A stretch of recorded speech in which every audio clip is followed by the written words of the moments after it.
Hey guys, how's it going? I'm Sydney from PhoneDog.com, and welcome to this week's episode of The Dog Pound, the show where we round up all of the news from last week. Actually, not all of the news, just the mobile technology news, like phones and stuff. It's Phone Dog, so phones and that kind of stuff. So CTIA was last week, which means that most of what we saw and heard took place at the show. It was in New Orleans, whatever. Aaron was there to cover all of it. He has hands-on videos with a lot of devices.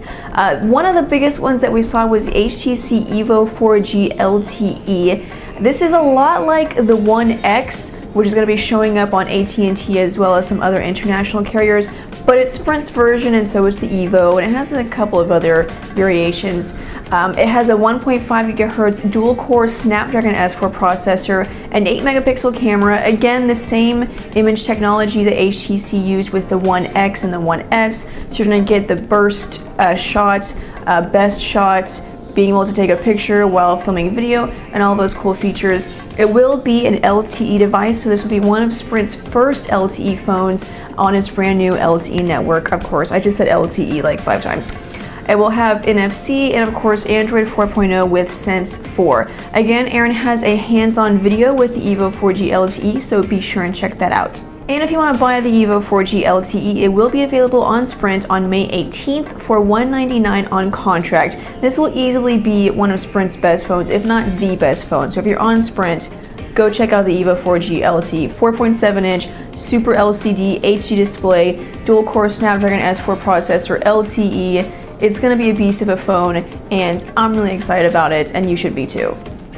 Along with that, Verizon unleashed the HTC DROID Incredible 4G LTE. Again, this phone is a lot like the EVO and the One X and the One S, except the display is a little different. It's a 4-inch QHD display, still Super LCD, and it will still have the dual-core Snapdragon S4 processor, except this one is clocked at 1.2 gigahertz. The Incredible 4G LTE will have an 8 megapixel camera and of course Android 4.0 to go along with Sense 4, and it will be hitting Verizon in the coming weeks. Now, if you prefer a Windows Phone, we did see a new Windows Phone device from Samsung at CTIA, the Samsung Focus 2. It will be hitting AT&T for $49 on contract, which is a pretty freaking awesome deal. It has a 4-inch Super AMOLED display, a 1.4 gigahertz processor, a 5 megapixel camera, and Windows Phone 7.5. Check out Aaron's hands-on video with that phone, and it will be hitting AT&T on May 20th, so you'll be able to get your hands on that phone. Let's move along to our segment called Where's My Update? So we only have information on one update this week. It's for the HTC Sensation from T-Mobile. We just found out that this phone will get Android 4.0 on May 16th, which is in just a couple of days.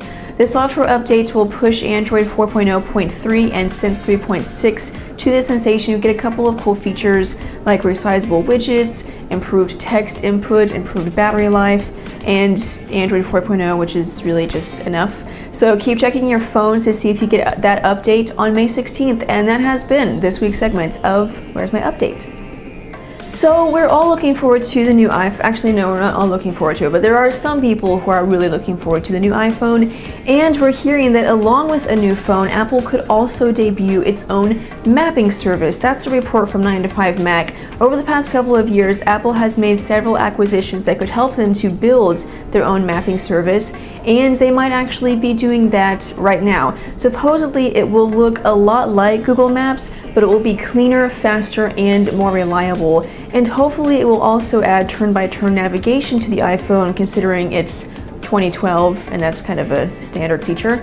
But keep your eyes on Phone Dog as we update you guys on that rumor, and of course any other rumors surrounding the iPhone. And be sure and check out today's iPhonedog.com, because that will obviously give you tons of news and rumors about the iPhone coming sometime this fall. Who knows, that's a rumor.